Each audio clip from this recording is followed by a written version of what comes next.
worried that you might be the cool kid? You wear the latest fashions on top of all the trends. Or have you ever worried you were too much in the mainstream? Always so generic, more normal than your friends. Well, we've devised a test to put to rest your fears. There's no need to panic if you lend us your ears. Tonight you can't sleep easy after all that you've heard. Cause if you like the show, then you're probably a nerd. Oh, Canon, it's Canon, it's all. Canon with Tyler, Phil, and Boris. Oh, Canon, it's Canon, it's all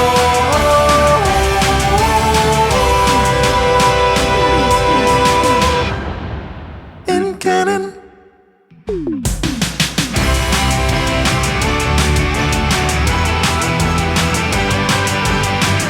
That's right. Another episode. Thank you for tuning in and listening to the It's Canon podcast. As always, we are your hosts. I'm Boris, and this time I am joined by Phil.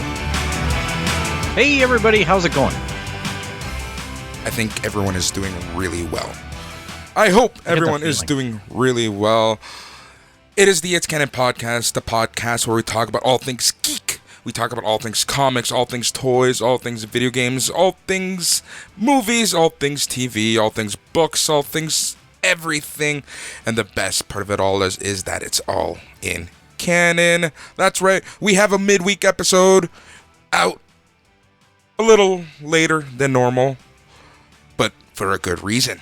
And that's because today we finally got all of the news and info for the PlayStation 5 release, including the official release date, the official price, and funny enough, it's on sale now. So by the time you're listening to this, chances are it's sold out.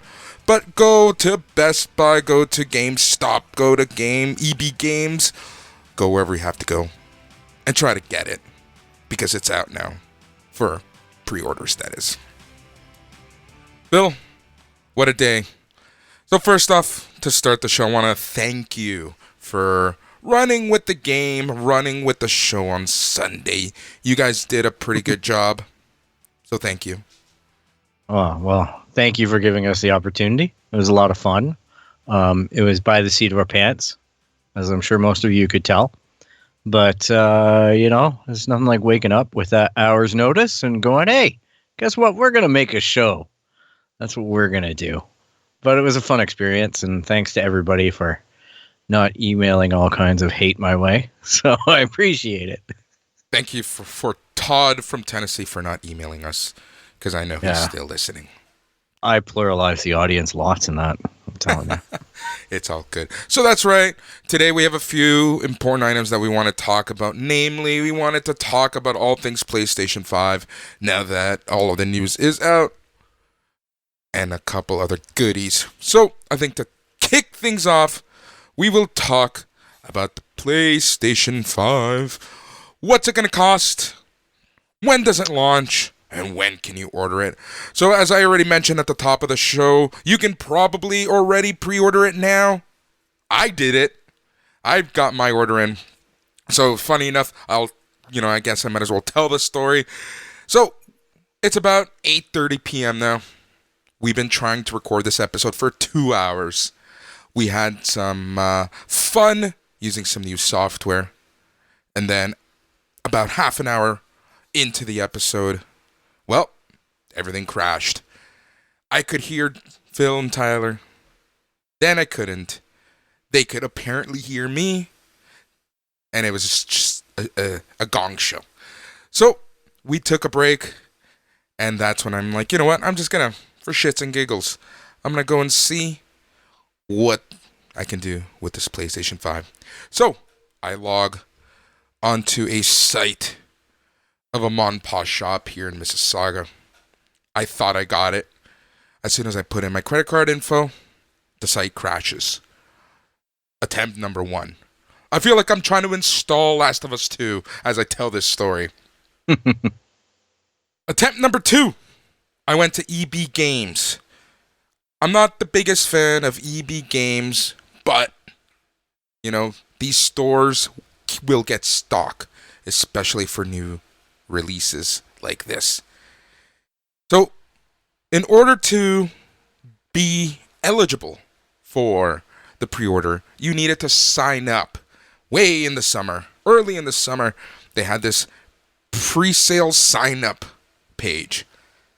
And then earlier this evening, you were sent a link that took you to the portal, the one-time site for this pre-launch.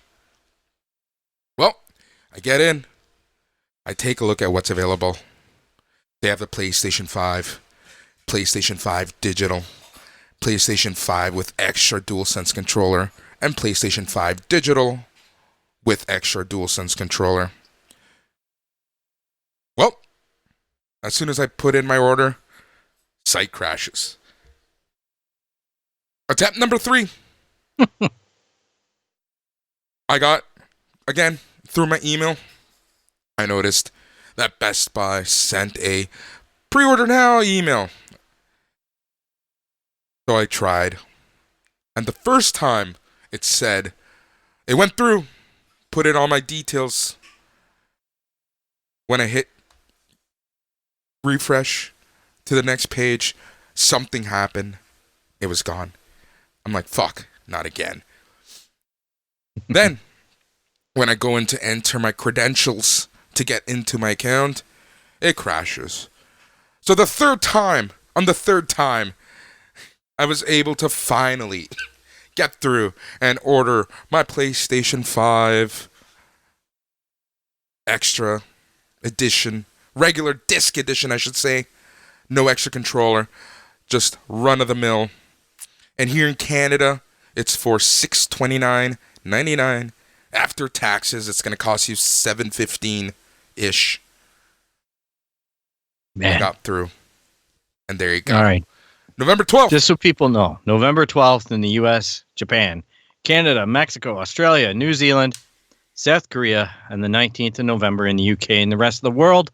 Those are the dates we're looking at for this, ladies and gentlemen. And as Boris mentioned, we have 2 different versions. The disc-less version, ringing in at a big whopping $399 USD, and the disc version, ringing in at $499 plus accessory models. So, extra controllers, that type of thing. I'm sure we're probably going to see even other configurations, if not at launch, shortly thereafter. I am an idiot. I did not pre-order it. So I'm going to be the run and gun story because I'm fairly confident in this COVID-19 pandemic world that somebody probably is going to bail out of their pre-order. And then the store, whichever store's in my area, is going to say, oh, you got money? Oh, we'll take that. We'll take that, and you can have a nice shiny PS5 with the disc. I don't want discless because I think the hard drive is smaller too on it. So Yep, it is slightly smaller. So yeah, with this fury, it looks like pre-orders are going fairly well, at least in the GTA area. Because as you were talking, Phil, I just went into Best Buy.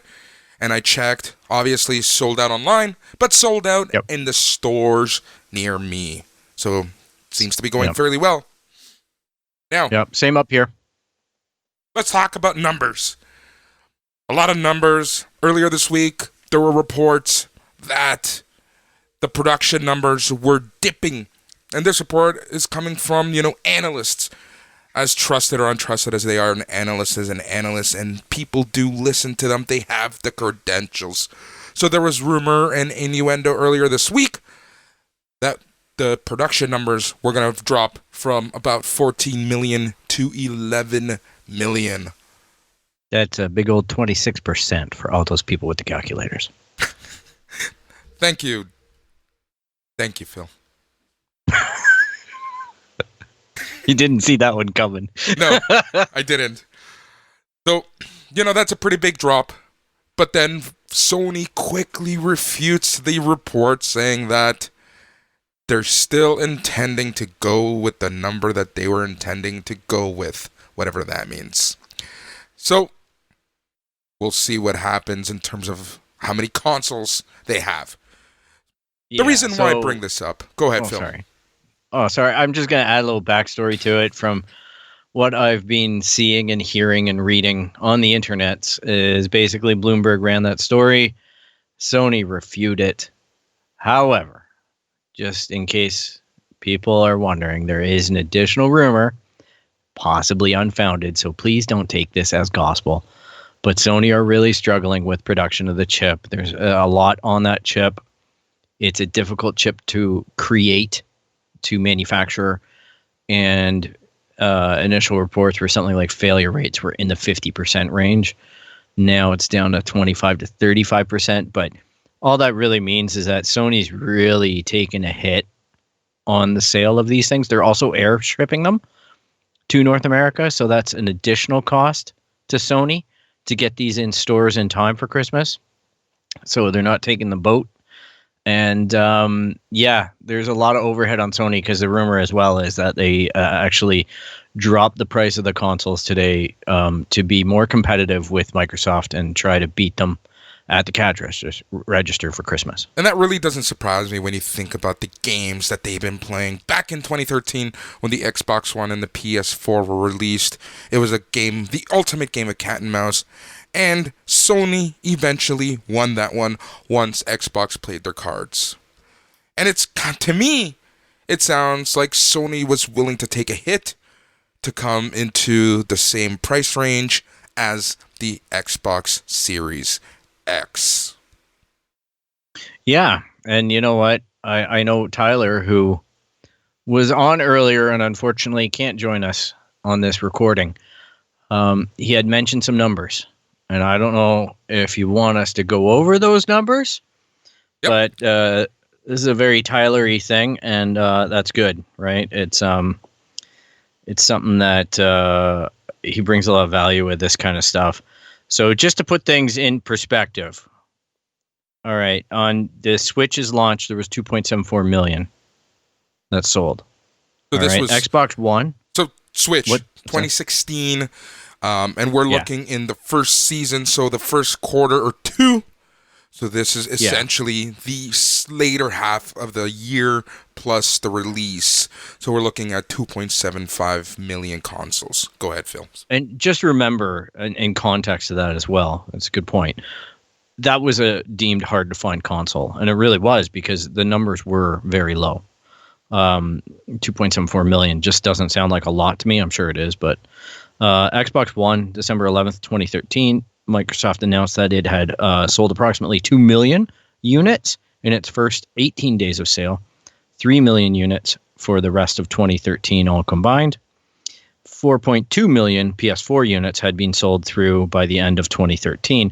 So to be honest, Microsoft was actually pretty competitive with PS4 out the gate. So, so far the Xbox and the PS4, basically, those are the time captures that we have at launch. Yep, and the rumor is, anywhere from 11 to 14 million consoles will be coming out. So we'll see. I have a feeling that we're going to be seeing a lot of consoles not being sold in this pre-sale window. Yeah, I think, the COVID stuff and all that, but I can even recall when the PSVR came out, I didn't pre-order it. I really talked myself out of it. And then it dropped, and I was just like, holy crap, I have to have this. And sure enough, I go over to an EB Games that's near me. There's also a Best Buy and a Walmart that are really an underserved area. And I could just walk in, trade in a bunch of games, and pick one up that night. So I walked out with a PSVR for $200. So it's not impossible. Like I say, a lot of people dump out of pre-orders. I can't imagine financially everyone's sitting here itching to drop $700 on a console, if it means that some other people at Christmas time can't have presents, that type of thing.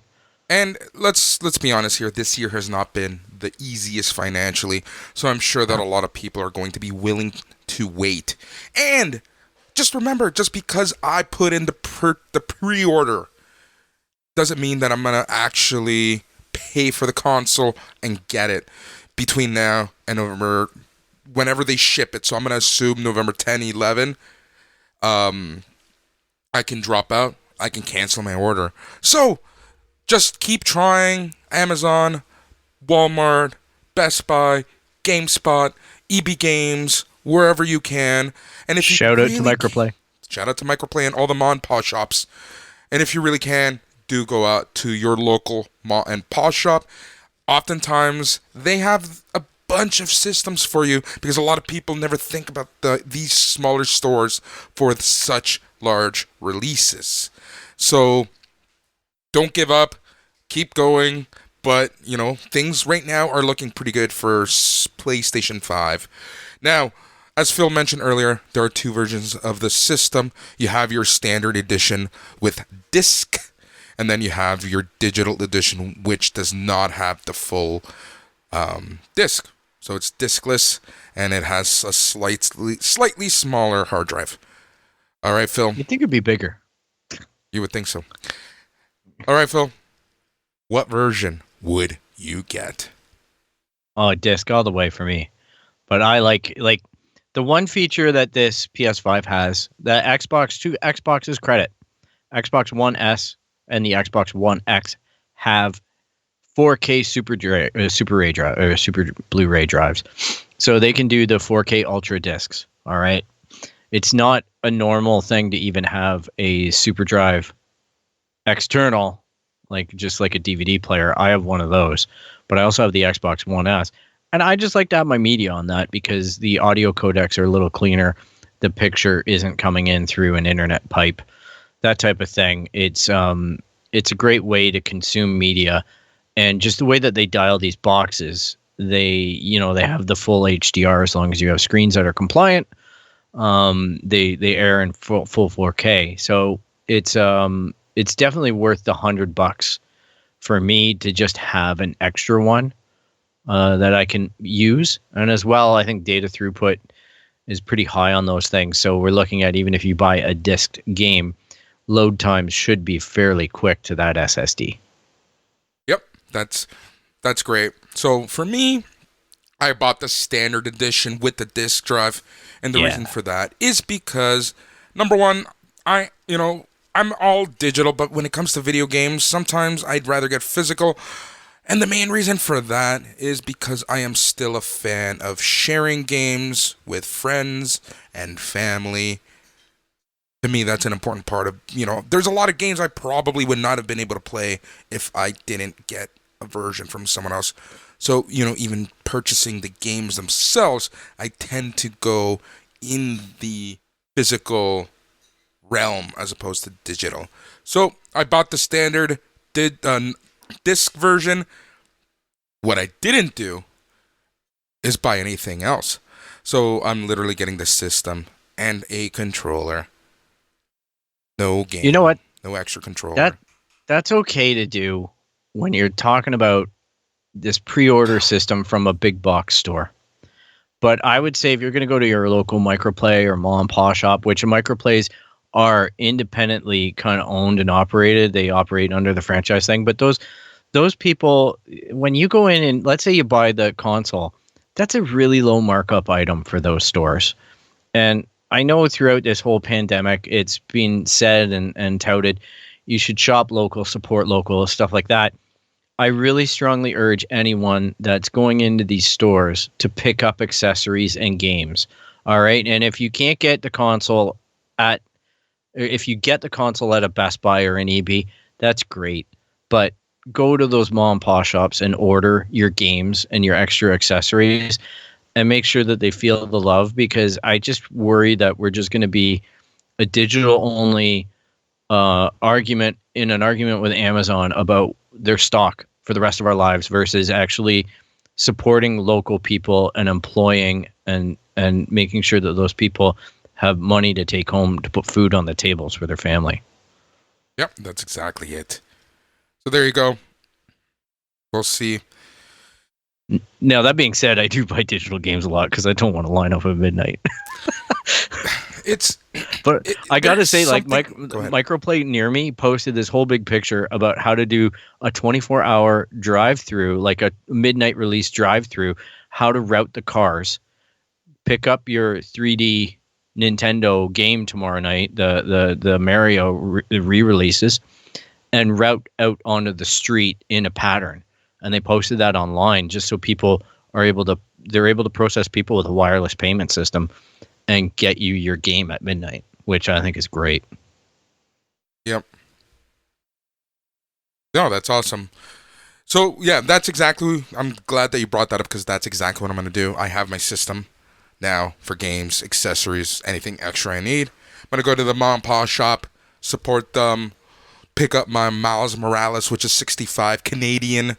Seems to be about $10 to $15 less than what a regular AAA title is going to be. So I'm happy. There you go. The beauty about today was that it was just not about the price announcement and the release date. We got some news about games and services coming with your PlayStation 5.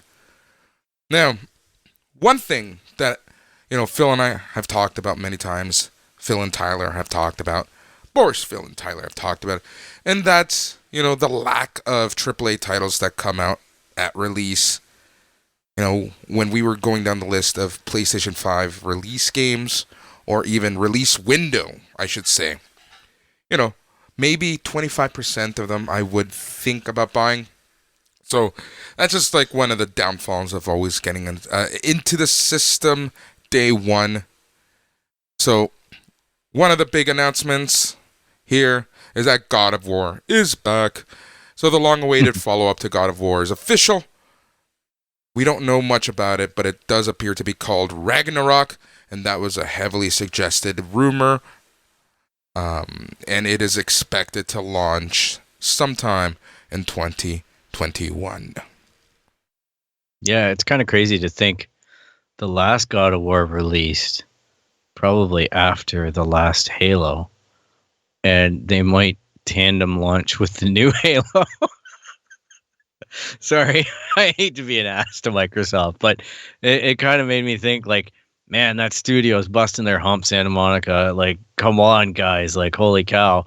I watched Alana Pierce's reaction to that tonight, and she was shocked. She felt like she was near tears. Yeah. With that surprise. And it gave me chills. I was just like, oh, what a great treat. I was hoping they'd do it in the earlier kind of release, because I know a few of the guys I follow on Twitter, and I saw the heavily hinted at stuff, but it turns out to be mostly fan stuff, right? Yeah. So I was hoping that they'd do that. That's a killer, and the great thing about Sony is that next year, we're going to be like, oh, but come on, what else can come out there? Horizon, the new Horizon comes out at launch window, and then they follow it up with the God of War and the Miles Morales game.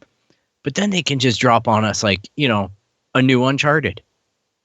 There's so many titles that they have that are AAA bona fide, and these are all Sony-owned studios. So that's why Sony can take the loss on the console, take such a big hit, and just keep on walloping our wallets for years to come on these AAA next-gen titles. Yep.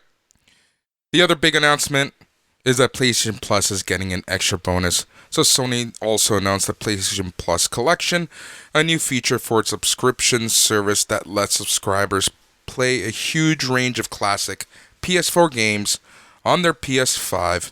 Best of all, it'll all be available at launch. So some of the games that are going to be coming out with this service: God of War, Last of Us Remastered, Uncharted 4, Battlefield 1, Monster Hunter World, Fallout 4, Final Fantasy 15, The Last Guardian, Ratchet & Clank, Infamous Second Son, Days Gone, Bloodborne, Detroit Become Human, Batman Arkham Knight, Mortal Kombat X, Persona 5, Until Dawn, and Resident Evil Biohazard. So there you go. It's kind of, if you don't luck out and get games, we got you somewhat covered as long as you, pay whatever those fees are. Yeah, I don't know if it's included with your subscription or if you have to own those games and they show up on the new one. There's a lot of the internet still hasn't figured that out yet. Neither have we. However, I have a feeling that it's going to be a service that's basically part of your subscription and competitive with Xbox Game Pass, except on Sony's terms, right? They're just going to be like, hey, these are the games that you can play. Maybe they cycle them, maybe they don't. I don't know what the rotation would be or the availability, but the fact that those titles are coming and they're going to give you a reason to really enjoy your PS5 if you're going to buy into the whole ecosystem, which I don't know why you wouldn't. It's a great value add because I got to say, with the Microsoft in the past week making their announcements, I have been kind of catching on to what it is they're trying to do, and it looks appealing. Like, it really does. It's a smart move. It's a smart play what they're doing. I know it's unfortunate with Halo, but even that said, again, watching someone who's an Xbox connoisseur in Alana, and I know she likes both systems, but she's pretty outspoken about how awesome Xbox is. She has another show on Xbox. She was even like just amazed by the graphics of the PS5, the ray tracing, the reflections, all that stuff. She was just like sitting there just remarking upon how beautiful it was. And I also really like the touch that Sony had about displaying, because they announced a new Final Fantasy and they put on there that this is a PC playing the Final Fantasy game with a PS5 emulator. And then the games that were on the PS5, they actually made the note this was filmed on a PS5. Yeah. Whereas Sony keep on getting, or Microsoft keep on getting caught with their hands in the cookie jar. And then afterwards we find out, well, that Halo Infinite, blah, blah, blah, was actually on a PC. So it wasn't even Xbox hardware. Yeah. Yeah, so that's exactly it. So Final Fantasy 16 was also announced for PlayStation and PC. We don't know much more about it other than the fact that it's going to be out. But we did see the debut trailer with a bunch of familiar sights like chocobos, crystals, wild magic spells, etc. So that's that. We got an in-depth look at Spider-Man Miles Morales. So that's going to be really cool and exciting. We got the first look at the long-rumored open-world Harry Potter game. So, you're a Harry Potter fan, have fun. It's launching next year. We also got a look at Resident Evil Village. Holy shit. That looks interestingly good. You know what? I watched that whole thing. I didn't get excited except for God of War. Yeah. I got more excited off the initial release of games and gameplay with cats, and there was some stuff that was really offbeat where I was just like, oh man, that could be fun. I don't know. If it's well done, it could be fun. I'll keep an eye on that. But the games today, I don't know. Final Fantasy 16 feels like Final Fantasy 15, which feels like Final Fantasy 14. Like, I just don't see a huge step forward. It's just an exclusive title with a dedicated fan base. Yep. So there's nothing wrong with that. Mine the gold you got. Square Enix is going to pull up their limousine and say, put money in it and we'll do this for you.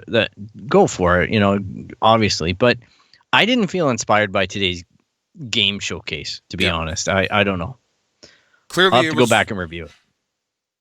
Yeah, clearly it was more about the system and anything else, and everything else was kind of extra. It's like, hey, we're throwing XYZ at you too, because we also saw Devil May Cry 5 getting a special edition, another version of Five Nights at Freddy's, and we got a better look at the Demon's Souls remaster. So yeah, you're right. In terms of like games themselves, I think the biggest thing was God of War and Spider-Man. Final Fantasy was a nice little surprise. Resident Evil was kind of cool. But yeah, no, for me it was more about finally, getting that confirmation on that November 12th date that we were talking about for a while, and the price point, which we knew was going to be equal then, if not lower, than the Xbox. Well, we hoped. Yeah, we hoped. But we kind of had a good idea just based on the cat and mouse game that they played back in 2013. Like, what we saw today was Sony flexing, right? They didn't show the Horizon 2. They didn't show a lot of the stuff they showed the first time around. They fleshed out or gave what was a hat tip to a potential game coming out. They showed gameplay this time. So this is Sony flexing over the strength of their developers. That's it. It's a straight up aggro war with Microsoft to keep on displaying. And then they even dared to say to Microsoft, oh, you got Xbox Game Pass? Oh, guess what? We got our service too. And we made improvements to it. And it's going to be next gen. And it's going to be, this ain't nothing to slough at. This is real. This is a real consumers win battle. And I don't mean that, I don't mean that Xbox sucks and PlayStation's awesome or vice versa. I'm saying if you're a fan of either of those consoles and you're listening to the show, you win. Go out, buy the system that you want. They're all good. But go with what your friends are going to be playing on and have fun, man. Like, that's more than anything in this world right now. I think that escape. We've always talked about how amazing video games are for developing the mind and the experience. Go out there and enjoy it. Have fun. Exactly. And I think that's a perfect way of kind of ending this little segment about the PlayStation 5. Do what you want, play, have fun. Don't worry about any stupid stigmas. And really, if you're listening to the show, chances are you don't. But do you. That's what it comes down to. Speaking of Boris and Phil doing Boris and Phil, yesterday, we finally got the first trailer of The Mandolorian Season 2. Within minutes, people were literally taking screenshots of second per second per second. It was amazing. So many rumors, and I'm loving every second of it. Phil, it's go ahead. So Star Wars. So Star Wars yesterday. I know I just looked down at my phone and I'm like, oh, I got to send this to the guys. This is it. Like, it's out. It's less than 3 minutes in this world. And then I watched it. And yeah, I love days like that as a Star Wars fan. Like, I'll never forget Force Awakens trailer, like, especially with the advent of the internet. Like, that's where you can just really deconstruct like a teaser into basically like for a lot of these content creators, like a 2-hour show. And it was so funny because the night before we were convinced it's coming out during the NFL Monday night football game. And like, I saw so many live streams, like Star Wars Theory, shout out to him, where they're like just doing a countdown. The guy's just sitting there playing Knights of the Old Republic with like thousands of people watching him, waiting for this trailer just so he could talk about it, right? And then he slept in the next day and missed the trailer. Love that. I love that so much. But what are your initial thoughts? I gotta say, it got me pretty excited. The Mandalorian is by far the best thing that Disney has done with Star Wars. And I'm happy. Yeah. I'm also happy again that this takes us away from the Skywalker saga, the Skywalker family. One thing I am a little nervous about, though, is all the talk and inclusion of Jedis. But we'll see where this takes us. But overall, I'm actually really super excited. I'm excited by it, but I thought the trailer kind of sucked. I know that isn't what you expected. No. But I was expecting... Well, it's not even that I set an expectation.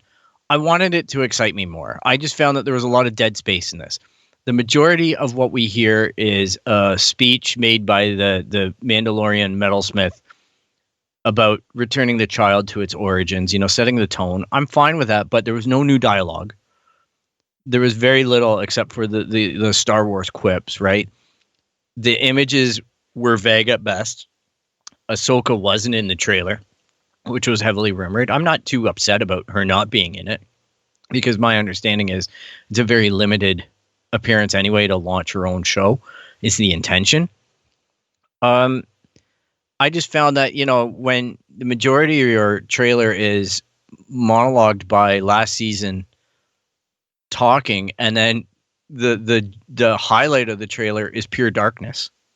Yeah. It's a weird trailer. Like, it wets your whistle for sure. It gets you excited enough to go, I'm not walking away from this. But it's just a weird trailer. It's masterful in its manipulation. So congrats, Disney. Yep. I'm not going to say it's bad. I just didn't think it was great. Yep. If that makes sense. I got super excited with a couple of the images. Boats. It's rare that we see boats in the Star Wars universe, on screen. But I got super excited when we saw the X-Wings. I'm like, oh, shit. What's going to happen now? Yeah. Yeah, and some of those images were, really exciting to see. But I get your overall sentiment. And let's be honest, this is a teaser trailer. We're still a month and a half away from release. So, we'll see. It was fun seeing those speeder bikes go off the cliff. That's it, yeah. There was the Gamorrean guards fighting in the pit and stuff like that. There's definitely hints at some stuff that I hope, they're obviously going to expand on. And the child looks a little more mature, I guess. There are elements, like I say, that I'm certainly not giving up on it, but I'm excited to see the season. I was hoping to see a little more. That's all. Yep. It's going to be fun. Now, on a side thing on that, I know we've reported on this in the past. There's lots of rumors. And I know we've talked about there possibly being a person who said that they know of some disruption on the set and they weren't going to say it. Well, it turns out she came out and she said it, and she basically said that Pedro Pascal is being a really disruptive force in the filming of season 2. Now, for people who don't know, they brought Pedro in really late in season 1. So mainly the Mandalorian was portrayed by 2 different stunt doubles, and Pedro was spotted in a few scenes, mostly the scene with his helmet coming off, and did the voice work. This season, I guess in the off season, it was known that he was trying to get more FaceTime in this season, and he was also trying to negotiate a better contract, which I think is core to this overall. And he's apparently made some kind of disruption on the set where he said, I want more time with my helmet off. He thought that they sorted it out. Basically, John and Dave told him, no, this is the deal. We need you to put the armor on. He's like, I don't want to wear the armor. I don't want to wear the helmet. I want more Pedro time. I gotta, if I'm going to play this role, I want to make cash off of it. I want better money. I want all this stuff. They told him, no, this is contractually what you're supposed to do. And then he went behind their backs, went to Kathleen and brought Kathleen in. I guess that created a little bit of conflict or friction between John and Kathleen, which has been rumored as its own separate thing, but this might be the source of it. Even though if you watch Disney Gallery, John's side-eyeing Kathleen an awful lot in that when she's at the table. I could not help but feel that there was tension, and I thought maybe I'm inventing that, maybe I am. But anyhow, apparently they told Pedro to just basically get off the set, so he left. Yep. And that means that the second part of the season is still in some kind of editing cycle / reshoot. And there's a possibility that they're preparing to dismiss the character, either have someone else play him, but I don't think contractually they're allowed to do that. I don't know what the rules are as far as the character and pronouncing, an actor being it and then having someone else come in and play it. I don't know if they even want to chase that down. So the idea is that the cloaked figure in the trailer would be Sabine Wren, supposedly. She's a Mandalorian from Rebels, and she may take the child, have a motherly aspect to her, and still remain the Mandalorian show because she's a Mandalorian. Yep. And then there's all kinds of ties as well, right? On the rumor side, is Sabine looking for Ezra? Does that bring their travels together and bring them to, is that ice planet Ilum?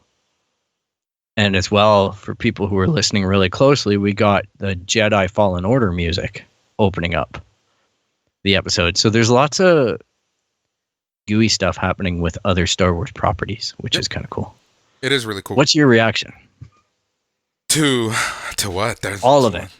The gooey, the rumor. The rumor is the rumor.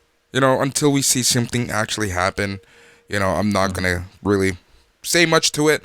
However, I know that, during awards season, The Mandalorian, as many awards as it was nominated for, there's no way that they can get like a Best Actor award because there are rules over FaceTime. So I can see that causing an issue and a rift, especially, when it comes to money. So if I'm not going to be able to win any awards, I might as well be well compensated.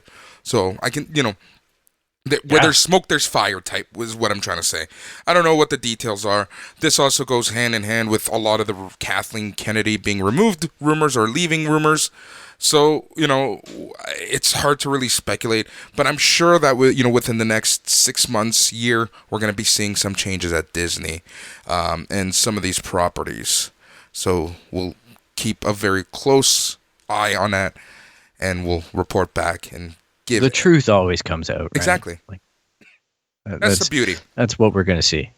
Exactly. So we'll see. But overall, I'm excited. Really, what more can I really say? It was just a 2-minute trailer. We've spent about, 11 minutes talking about a 2-minute trailer. So what more can we say, right? Well, I'm disappointed in our Star Wars fandom there. It should be like 2 hours. Well, that's where we are different from other podcasts, right? We kind of don't beat a dead horse too much. I hope not. I tried once. It wasn't fun. Oh, God. All right, Phil. Those are the 2 things we wanted to talk about. Anything else you want to bring up?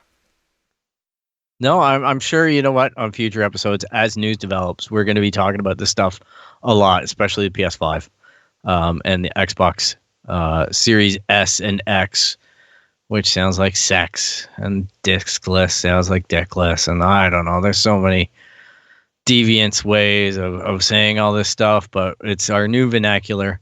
We're going to be talking about it for a while. I'm excited. Video games are going to be hot, along with October 30th for the Mandalorian Season 2 premiere on Disney+. That's right. Be fun. It's going to be a very fun couple months, that's for sure. There's a lot of things coming out, a lot of content coming out, a lot of video games. It's going to be really cool to kind of see where we land with all of this. So we want to hear what you think as the listener. And Phil, how about you tell our listeners how they can get a hold of us? You got it. You can find us on our website at www.itscanonpodcast.com. You can look us up on Instagram, Twitter, Facebook at It's Canon Podcast. You can email us at show@itscanonpodcast.com. You can subscribe via Apple Podcasts, Spotify, Stitcher, Google Play, really anywhere you find and use podcasts. If you like what you hear so far, make sure you never miss a show by clicking the subscribe button. And it's only made possible by listeners like you. So thank you for your support. Please feel free to contact us. Hit us up on Twitter. Send us some info, feedback, opinion. Exactly. That's right. So that's it for today. We will be recording another episode this weekend where we will talk about my thoughts on the live action version of Mulan. Woo. You better not miss it. And that's everything for the It's Canon Podcast, the podcast where we talk about all things geek. We talk about all things comic, all things toys, all things video games, all things books, all things movies, all things everything. And Phil, do you know what the best part of it all is? I'm hearing somewhere on the internet that apparently it's all in canon, my friend. That's right. I'm Boris. He's Phil. That's everything. Peace out.